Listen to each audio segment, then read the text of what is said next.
दोस्तों आप देख रहे हैं राइट भोजपुरी और आप लोगों को फिर से एक बार राइट भोजपुरी चैनल में स्वागत है। दोस्तों आजकल खेसारी लाल यादव ऐसे ऐसे फिल्म में काम कर रहे हैं जो भोजपुरी इंडस्ट्री को बदल कर रख देगा और भोजपुरी इंडस्ट्री को एक नया मुकाम देगा।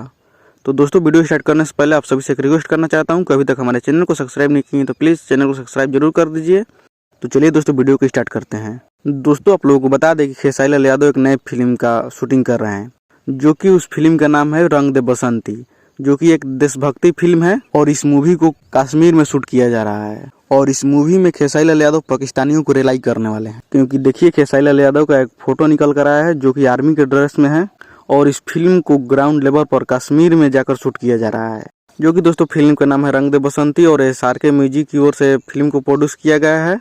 और इस फिल्म के डायरेक्टर हैं प्रियांशु सिंह और प्रोड्यूसर है रोशन सिंह, जो कि दोस्तों ये मूवी देशभक्ति होने वाली है। तो चलिए दोस्तों आज इस वीडियो में इतना ही, मिलते हैं किसी अगली वीडियो में। इसके बारे में आप लोग क्या कहना चाहते हैं कमेंट करके जरूर बताइएगा और इस वीडियो को लाइक कीजिएगा और शेयर कीजिएगा। तब तक जय हिंद जय भारत।